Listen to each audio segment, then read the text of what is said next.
اعوذ باللہ من الشیطان الرجیم بسم اللہ الرحمن الرحیم سبحان الذي اسرى بعبده ليلا من المسجد الحرام الى المسجد الاقصى الذي باركنا حوله لنريه من آیاتنا انه هو السمیع البصیر۔ محترم سامعین، الحمدللہ آج ہم لوگوں نے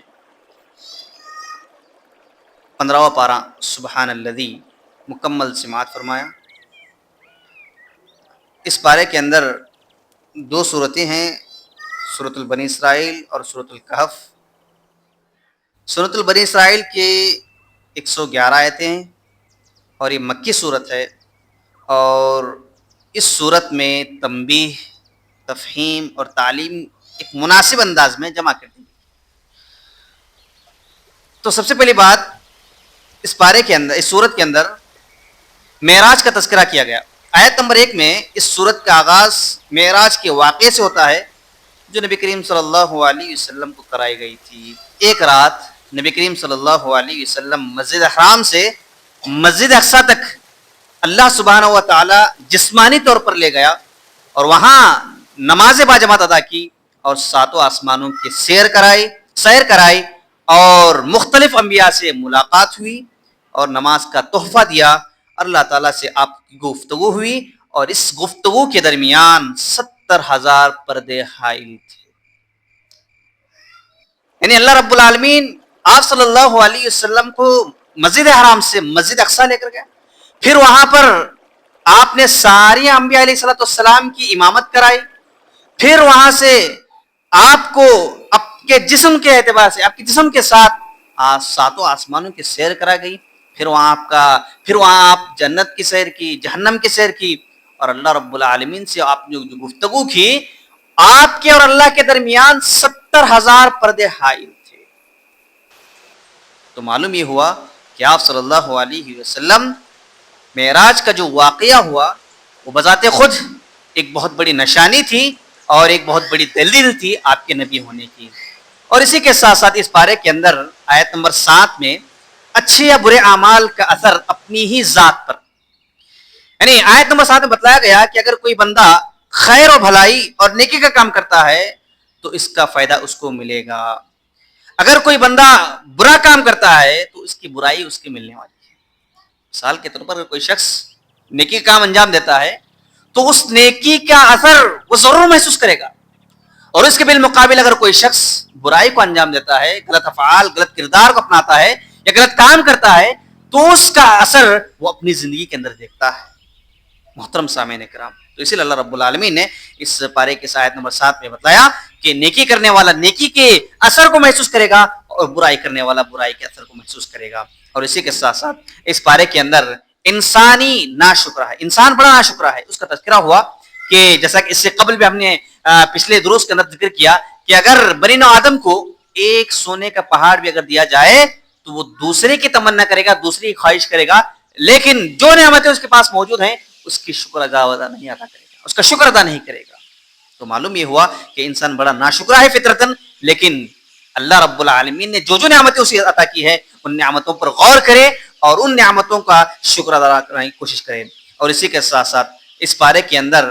رات اور دن کی گردش کا مقصد اللہ رب العالمین بیان فرمایا کہ آیت نمبر 12 میں رات اور دن کی گردش کا مقصد بیان کیا گیا کہ ہم نے رات اور دن کو اپنی قدرت کی نشانیاں بیانائیں۔ رات کی نشانی کو تو ہم نے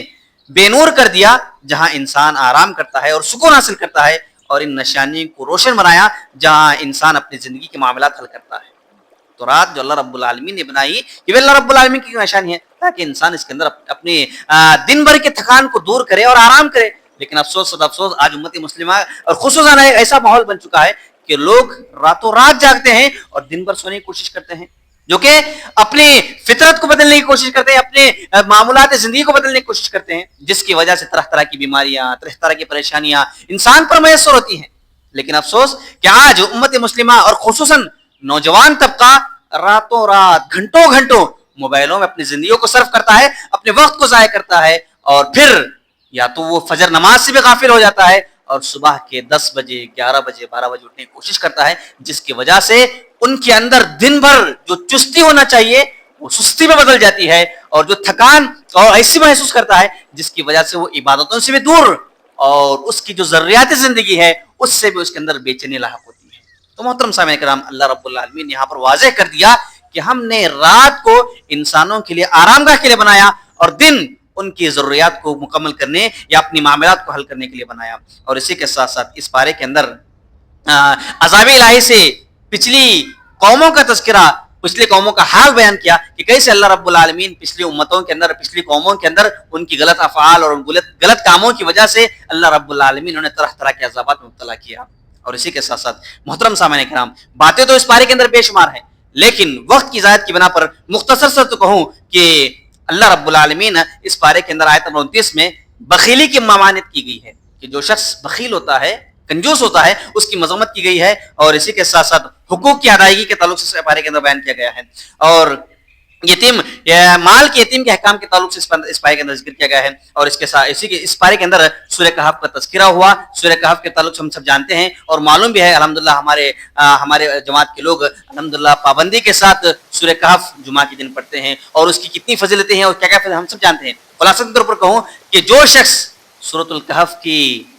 شروعات کی 10 آیتیں اور آخری کی 10 آیتیں یاد کر لیتا ہے تو اللہ رب العالمین اس شخص کو دجال کی فتنوں سے محفوظ رکھے گا. اور اسی کے ساتھ ساتھ جو کوئی شخص سورۃ الکہف کی مکمل تلاوت کرتا ہے تو اس جمعہ اگر وہ تلاوت کیا تو آئندہ جمعہ تک اس کے لیے خاص نور اللہ رب العالمین مقرر کرتا ہے اور اس کے لیے خاص نشانی اللہ رب العالمین مقرر کرتا ہے. تو معلوم یہ ہوا کہ مجھے اور آپ کو، جیسا کہ ہماری زندگی کے اندر ہر ہفتہ یا ہر ویک جمعہ ہمارے پاس آتا ہے، تو ایسے موقع پر ہم ہر جمعہ آدھا گھنٹہ ہو یا 1 گھنٹہ ہو یا 15 منٹ ہو 20 منٹ ہو وقت نکال کر کے سورۃ الکہف کی آیتوں کو تلاوت کرنے کی کوشش کرنا چاہیے. اور اسی کے ساتھ ساتھ اس سورت کے اندر آپ صلی اللہ علیہ وسلم کو تسلی دی گئی کہ آیت نمبر 5 میں رسول صلی اللہ علیہ وسلم تسلی جا رہی ہے کہ کافر ایمان نہ لائیں، یہ سوچ کر آپ اپنے آپ کو ہلاک نہ کریں. اگر کافر یہ مشرک آپ کی بات نہیں مان رہے ہیں، آپ پر ایمان نہیں لا رہے ہیں، تو آپ اس کے تعلق سے فکر مند نہ رہیں. کیوں؟ کیونکہ آپ کا کام تو صرف بتانا ہے